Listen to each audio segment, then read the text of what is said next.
Assalamualaikum warahmatullahi wabarakatuh. Baiklah, bertemu kembali dengan video pembelajaran fisika.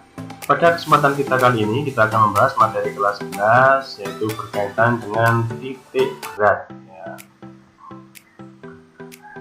Oke, langsung kita menuju materi. Ya. Apa titik berat itu? Titik tangkap gaya berat suatu benda disebut dengan titik berat. Nah, titik berat didefinisikan merupakan suatu titik di mana resultan gaya gravitasi partikel-partikel terkonsentrasi pada titik tersebut. Jadi ini dianggap banyak partikel benda itu, kemudian titik berat itu merupakan pusatnya. Jadi partikel ini punya berat, maka titik berat itu merupakan pusat dari semua partikel. Nah, kemudian bagaimana cara menentukan titik berat itu? Pada prinsipnya sebuah benda terdiri dari banyak partikel, bagaimana yang saya sampaikan, di mana setiap partikel memiliki berat masing-masing. Resultan seluruh berat partikel di dalam benda disebut sebagai berat benda. Saya ulangi, resultan seluruh berat partikel di dalam benda tersebut sebagai berat benda. Maka bagian-bagian kecil benda memiliki berat. Misalkan ini kita anggap benda, kita ambil beberapa sampel ya. Di benda itu berarti kita ambil beberapa partikel gitu. Nah, misalkan kita ambil partikel 1, partikel 2 gitu. Ya, ini sampel saja, padahal di sini kan banyak ya, partikel 3 misalkan begitu. Maka partikel tersebut punya berat W1, W2, W3 dan seterusnya. Nah, otomatis masing-masing partikel ini punya koordinat beratnya. Untuk berat 1 misalnya, ini ya kita anggap ini W1. Maka nanti dia adalah W1 ini, W1. W itu berat ya, W itu berat. Maka nanti koordinatnya dia itu adalah X1, dia berada di X1, DY1 dan Z1. Untuk W2, misalkan ini W2, maka dia punya X2, jadi dia posisinya terhadap sumbu X, sumbu Y, dan sumbu Z. X2, Y2, Z2. Kemudian W3, maka dia posisinya berada pada sumbu X3, Y3, dan Z3, dan seterusnya.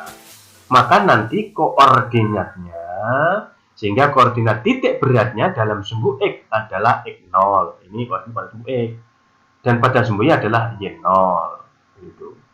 Maka nanti koordinatnya pada sumbu X dan sumbu Y adalah ini. X0 sama dengan X1 kali W1 plus X2 kali W2 plus X3 kali W3 dan seterusnya per W1 plus W2 plus W3 dan seterusnya. Gitu ya. Untuk Y0 maka Y1 kali W1, yaitu X itu tadi ya, dia berada pada sumbu X1 sekian. W1 berarti beratnya partikel 1 dan seterusnya ya. Kemudian pada koordinat Y berarti ya Y1 kali W1 ditambah Y2 kali W2 plus Y3 tambah kali W3 dan seterusnya per W1 plus W2 plus W3 dan seterusnya. Seperti itu. Itu menentukan titik berat benda gitu ya.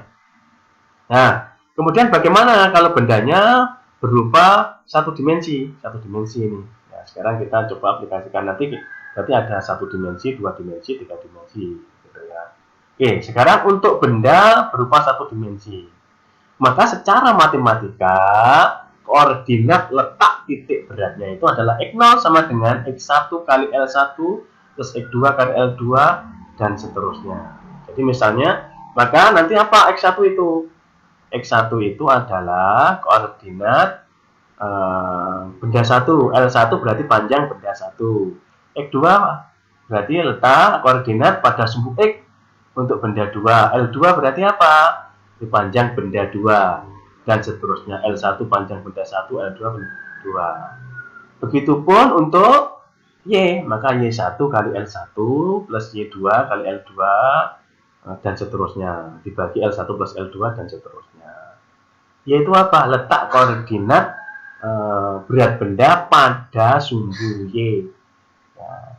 Kemudian L1 berarti panjang benda 1 dan seterusnya. Nah, ini contoh untuk beberapa benda homogen yang berbentuk satu dimensi. Nah ini untuk panjang saja, maka ini letaknya ada di tengah-tengah gitu. Kemudian busur lingkaran ya, bentuknya berubah busur lingkaran, maka nanti ini AB ya, ini panjangnya AB, AB ber-AB kali R gitu ya. Ya oke, seperti itu, semua sudah ditentukan. Oke, ini berarti bentuk-bentuk untuk benda-benda yang memiliki satu dimensi ya, benda-benda satu dimensi. Jadi sudah tertentu. Jadi untuk bentuknya panjang setengah AB, kemudian kalau busur lingkaran seperti apa ya, biasanya sudah ditentukan. Kemudian untuk berikutnya langsung kita menuju ke benda yang dua dimensi, sama saja ya, sistemnya identik ya. Untuk koordinat benda yang memiliki model dua dimensi, maka nanti titik koordinatnya adalah x0 sama dengan x1 A1 plus x2 A2 dan seterusnya. X1 adalah koordinat untuk benda 1, A1 adalah luas benda 1, X2 adalah koordinat pada sumbu X untuk benda 2, A2 adalah luas benda 2 per A1 plus A2. A ini adalah luasnya. Untuk Y juga begitu ya. Y0 sama dengan Y1 A1 plus Y2 A2 dan seterusnya. Nah, ini kemudian ini adalah contoh-contoh untuk benda yang punya luasan ya, atau dua dimensi ya ini. Nah, untuk segitiga ini berarti tingginya untuk Y-nya itu adalah setengah sepertiga T. Nah, kemudian ini untuk benda yang berbentuk jajar genjang. Nah, ini adalah benda juring lingkaran. Nah, seperti itu. Bidang setengah lingkaran. Nah, semuanya ada di tabel ini adalah contoh-contoh benda-benda yang memiliki ukuran berbentuk luasan. Gitu ya. Oke, untuk berikutnya langsung untuk titik berat benda tiga dimensi, berarti dia punya ruang ya, punya volume ya, identik dengan untuk satu dimensi, dua dimensi, tiga dimensi, maka tinggal ganti aja untuk ini menjadi V ya. V adalah volume ya. Jadi untuk koordinatnya pada sumbu X itu adalah X1 V1 plus X2 V2 dan seterusnya per V1 plus V2 ya. Nah, kemudian V itu apa? Volumenya ya. X1 berarti otomatis adalah koordinat pada sumbu X benda 1. Nah, V1 berarti volume benda 1 dan seterusnya. Ini kemudian ini adalah contoh-contoh benda yang punya berbentuk ruang ya, seperti ini. Ini adalah kerucut pejal, kemudian silinder, kemudian setengah bola dan seterusnya ini. Nah, semua sudah ditentukan. Jadi letaknya itu Y-nya di mana, X-nya di mana, gitu sudah ada ya. Jadi untuk lebih jelasnya mari kita coba aplikasikan ke contoh soal ya. Nah ini untuk contoh soal satu dimensi. Tentukan koordinat titik berat dari bangun berikut. Jadi ada ini ada tiga bangun ya, tiga benda satu dimensi, 1, 2, 3. Oh, ada 4 ya, ada 4 ya. Jadi warna hijau, warna coklat, kemudian warna merah dan warna biru. Nih, kita disusun seperti ini ya. Nah, tadinya ini contoh asalnya ini, contoh asalnya ini ya. Masing-masing kurva berbentuk garis lurus. Ya. Ini misalkan untuk benda 1, kita anggap benda 1. Benda 1 ini adalah Z1. Dia punya Z. Z itu artinya titik berat. Titik beratnya di Z1. Ya. Kemudian benda 2 berarti di Z2. Benda 3 titik beratnya di Z3. Kemudian benda 4 berarti di Z4. Z itu ingat titik berat. Untuk benda 1, koordinatnya berarti di tengah-tengah. Ingat ini di tengah-tengah ya. Ini berarti dia di 2, berarti X1 nya 2 ya. Panjangnya adalah 4, X1 nya sama dengan 2 ini ya. Jadi panjangnya adalah 4 ya, panjangnya ini adalah 4. Jadi dia mulai 7 ini, panjangnya kan 7 nih. 7 ke 4 ke 3 ya, 3 ke 7 berarti kan 4 ya, panjangnya berarti adalah 4 ya. Kemudian Y1 nya berapa? Y1 nya adalah berarti ini dia adalah 5. Ini X-nya adalah X1-nya adalah 2, kemudian Y1-nya adalah 5. X1-nya 2, Y1-nya 5. Kemudian titik berat di Z2. Ini Z2 mana? Ini. Oke. Maka dia berada di tengah-tengah. Panjangnya berapa nih? 0 sampai 6 ini. Jadi 6 panjangnya. L2 sama dengan 6. Kemudian X2 berarti tengah-tengahnya ini kan, berarti 3. Kemudian Y2-nya berarti 3 juga. Nah, berarti 3. Ya kan? Oke. Kemudian kurva 3 ya, titik beratnya di Z3 berarti. Dari sini kan. Maka panjangnya berapa? Panjangnya mulai ini sampai sini. Berarti berapa? 6 ya. Panjangnya adalah 6. Oke. X3-nya berapa? X3-nya ini berarti 6, di titik 6. Oke. Kemudian Y3-nya. Nah, ini berarti di 3. Y3 adalah bukan. Iya, Y3 berarti 3 betul. Oke. Kemudian kurva 4, titik beratnya di Z4. Ini berarti Z4. Berarti berapa? Panjangnya berarti ini kan 4 sampai 8, berarti 8 mulai 4 berarti 4. Kemudian X4 berapa? X4 berarti ini. Oke. Berarti 6. Berarti X4 sama dengan 6. Y4 berapa? Y4 berarti ini. Oke, berarti 6 juga.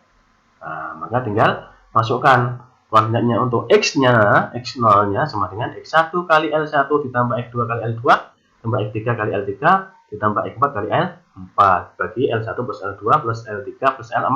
Oke, X1 tinggal masukkan. X1-nya ini 2, masukkan 2. L-nya berapa? 4 ya. 4. X2-nya berapa?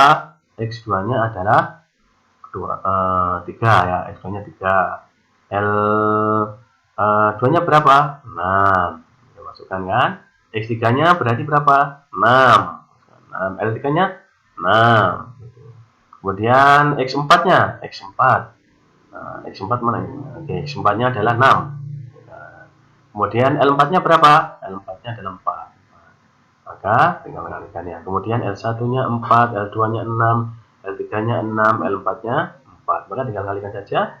8 tambah 18 tambah 36 tambah 24 dibagi ini jumlah semua sama dengan 20 sama dengan 4. 86 per 20 sama dengan 4,3. Oke. Nah, itu untuk X-nya berarti ketemu 4,3. Y-nya dengan cara yang sama berarti Y1 tinggal ganti Y1 ya. Sama dengan 5, Y2 sama dengan 3 gitu kan. Y3 sama dengan 3, Y4 sama dengan 6. Kemudian L-nya tinggal ganti ya. L1-nya adalah 4, L2-nya adalah 6, L3-nya 6, L4-nya 4 gitu ya. Dengan cara yang sama maka tinggal sama ketemu 80 per 20 sama dengan 4. Maka koordinatnya adalah gitu ya. Koordinatnya adalah 4,3. 4,3 ini adalah X-nya 4,3. 4,3 4 gitu ya. Ini adalah X-nya ya. Nah, begitu ya. Kemudian untuk yang berbentuk luasan seperti apa? Sama luasan ya. Ini. Tentukan titik koordinat, titik berat, dan bidang yang dari pada gambar berikut ini, seperti ini. Ya. Maka nanti dari gambar ini kita bisa terserah. Ini boleh kalian, ini bisa dirubah menjadi 3 bagian, boleh. Nah, boleh ini. 3 bagian lagi, segitiga 1, segitiga 2, segitiga 3. Boleh, atau kalau lebih mudah di sini, dari contoh ini kita bahas adalah ini menjadi 2 bangun ruang, bangun luasan ya, yaitu persegi dan segitiga. Jadi bentuknya ini kotak utuh ini, kemudian 1 segitiga. Nah, jadi nanti begini. Jadi ada segi 4, terus kemudian ini adalah yang lubang adalah segitiga, gitu ya. Maka bidang dibagi atas 2 bagian, yaitu persegi panjang yang dianggap utuh. Jadi ini persegi panjang dianggap utuh, tidak berlubang, dan lubangnya ini, lubangnya ini. Dan lubang berbentuk segitiga, bidang yang tidak diarsir. Maka bidang 1 berbentuk persegi panjang, maka luasnya berapa? Panjang kali lebar. Panjangnya adalah 8, lebarnya adalah 6, berarti 48. Nah, maka X1-nya berapa? Jadi, maka ini kita anggap persegi panjangnya adalah bidang 1 ya. Maka letaknya itu adalah titik potong garis diagonal ya. Maka ini letaknya. Ini letaknya adalah ini. Berarti karena ini panjangnya 6, tengah-tengahnya adalah di 3, maka X1 3. Kemudian ini juga begitu, karena ini ke atas adalah 8 lebarnya, panjangnya ya. Ya, makanya separuhnya ini adalah 4. Maka Y1-nya adalah 4. Nah, untuk bidang 2 adalah segi 3. Begitu ya. Maka A2 adalah segitiga, luasnya adalah setengah alas kali tinggi. Setengah alasnya adalah 8. Nah, ini ya. 8 ya, tingginya adalah 3 ya, ini ke sini kan 3 gitu ya. Oke, sekarang kita cari X2-nya ya, X2-nya. Jadi letak titik berat benda 2 pada sumbu X. Ini berarti ini ya, ini. Nah, ingat ini kalau kita perhatikan begini kan. Oke, kan gitu. Nah, gitu. Nah, ini adalah pada sumbu X itu adalah sepertiga kali tinggi kalau ini. Ini adalah alasnya, ini alasnya. Ya, alasnya ini. Maka nanti untuk X-nya itu adalah sama dengan berapa? Ya, sama dengan, ingat ini adalah untuk sama dengan sepertiga kali tinggi ya, 3 kali tinggi. Nah, ini letak ini. Ini untuk menentukan pada segitiga itu letaknya ini adalah sepertiga kali tinggi. Maka sepertiga kali tinggi, sepertiga tingginya berapa? Ini sepertiga tingginya adalah 3 ya, jangan lupa ini tingginya 3. Ini 3, yang di sini 3 ya. Kali 3 sama dengan 1 ya. Nah, jadi ini ke sini, ini 1, ini ke sini. Jadi ini letaknya dari ini ke sini adalah 1. Maka nanti X2-nya itu, X2-nya adalah 6. Jadi posisinya adalah ini ke sini kan. 6 dikurangi 1. 6 dikurangi sepertiga kali tinggi segitiga. Gitu. 6 dikurangi 3/3 sama dengan 5. Jadi posisinya hitungnya dari sini. Ingat, hitungnya semua dari 0 ini. Ya, baik X maupun Y. Maka posisi X-nya di sini itu adalah 6 dikurangi 1. Kalau lewat ini mudah, atau kalau prosedur ini boleh. 6 dikurangi sepertiga kali tinggi kan. Sepertiga kali tinggi. Ya, sama dengan 6 dikurangi 3/3 sama dengan ini 1 kan. Berarti 6 dikurangi 1 sama dengan 5. Maka X2-nya itu 5. Kemudian Y2 jelas ya. Ini Y2. Misalnya ke sana berarti 4 ya.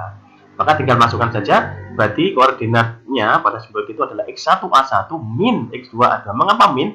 Ingat di sini karena berlubang. Jadi segi 4 persegi panjang ini kemudian berlubang, maka dikurangi gitu.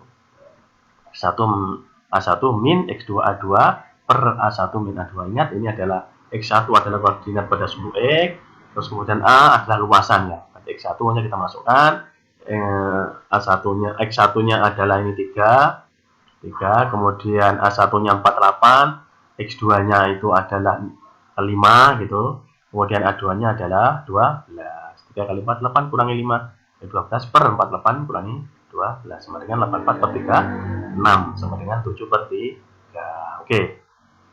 Untuk selanjutnya kita cari koordinat pada sumbu Y ya. Berarti Y1A1 sama caranya ya, identik. Berarti min Y2A2 gitu sama dengan A1 min A2. Kita masukkan Y1-nya adalah 4 gitu ya. Kemudian A1-nya 48, kemudian Y2-nya adalah 4, kemudian 12 gitu ya. Oke, 48 kurangi 12 sama dengan 144 bagi 36 sama dengan 4. Sebenarnya dilihat saja dari gambar sudah tahu bahwa ini adalah pasti 4. Pasti 4 ya, karena sama ya, lurus. Nah, kecuali tidak sama ya. Nanti ini adalah 4. Oke, ini untuk contoh soal untuk benda bentuknya adalah luasannya. Sekarang yang bentuknya volume seperti apa? Seperti ini. Oke, pada gambar di bawah ini sebuah benda terdiri dari tabung, pejal, dan kerucut. Tentukan titik berat benda bervolume tersebut dari alasnya. Jadi kita menghitung dari alasnya. Ini adalah tabung, kemudian yang atas adalah kerucut. Oke, yang pertama kita tentukan untuk bangunnya. Bangun satu yang mana? Kita anggap tabung pejalnya. Nah, maka volumenya adalah PR kuadrat kali T. Nah, ini adalah rumus volumenya. P kali R-nya adalah, kita lihat R-nya berapa di sini? Ya, kita lihat bahwa ini adalah 6 ya. Ini panjangnya ini berarti diameter kan? Itu adalah 6, maka jari-jarinya jelas 3 cm ya. 3 cm ya. Maka nanti tinggal ngalikan aja ya. Tingginya 10 ya, tingginya 10. Ini tingginya 10. PR kuadrat kali T sama dengan Pi kali 3 kuadrat kali 10. Ingat ini dalam senti ya, dalam senti ya. Berarti 3, ini jari-jarinya berarti 3 ya. Berarti jari-jari itu kan sama dengan setengah diameter ya. Sama dengan setengah dari diameter. Diameternya adalah 6 ya, berarti jari-jarinya adalah 3 ya. Oke, dimasukkan 90 pi. Kemudian Y1. Nah, Y1 sama dengan 5 5 ya, separuhnya ya. Karena ini punya homogen, berarti separuhnya. Berarti nanti ada di tengah-tengah sini kan. Oke, itulah Z ya. Maka separuhnya berarti 5. Nah, kita lihat nanti rumusnya lagi, dan ya di rumusnya sudah ada itu ya. Kemudian bangun 1, kemudian bangun 2 ya, kerucut. Ini yang 2 berarti kerucut ya. Berarti volumenya adalah sepertiga PR kuadrat kali T. Ya. Ini adalah untuk kerucut sepertiga kali PR kuadrat kali T. Sepertiga kali P kali 3 juga. Kemudian tingginya adalah 12 ya. Tingginya 12 ini. Tingginya 12. Nah, ini. Nah, ini berarti tingginya 12. Maka hasilnya adalah 36 Pi. Y2-nya adalah 10 nih. Tingginya ini, kemudian ini aslinya untuk koordinat akan di sini kan, ada di sini ya. Untuk titik beratnya untuk yang kerucut itu ya, dari sini. Nah, seperempat kali tinggi kerucut. Jadi untuk kerucut sendiri untuk menentukan titik beratnya pada ketinggian itu adalah ini seperempat kali tinggi kerucut. Ini dilihat nanti di tabelnya ya. Mengapa tambah 10? Karena menghitungnya dari sini, dari dasar. Ya. Maka 4 kali, jadi asal-muasalnya ini saja. Untuk kerucut itu adalah untuk menentukan titik beratnya pada ketinggiannya itu adalah seperempat kali tinggi kerucut. Mengapa tambah 10? Karena menghitungnya dari sini, dari dasar. Maka 10 ditambah seperempat kali tinggi kerucut. Maka sama dengan 10 tambah sama dengan 13. Maka letak titik beratnya pada sumbu Y. Ya, karena ini dihitung dari alasnya, jelasnya berarti mencari ketinggian kan, letak ini ya. Tentukan titik berat benda bervolume tersebut dari alasnya, maka kita menghitungnya dari pada sumbu Y-nya. Berarti Y1 V1 tambah Y2 V2 per V1 plus V2. Wah, oke, berarti 5 kali 5, Y-nya satunya 5. Oke, V1-nya ini 90 Pi. Ditambah, kemudian Y2 adalah 13, V2 36 Pi per 90 Pi tambah 36 Pi sama dengan 918 Pi per 126 Pi. Maka ini dicoret perkecil, hasilnya adalah 7,3 cm. Jadi letaknya adalah 7,3 cm. Jadi kira-kira di sebelah sini. Gitu. Oke, sementara itu untuk pertemuan kali ini, terima kasih. Selamat belajar, tetap semangat, semoga sukses selalu. Jangan lupa, dunia bisa diraih dengan ilmu, antara dapat ilmu, pada tujuannya dengan ilmu. Assalamualaikum warahmatullahi wabarakatuh.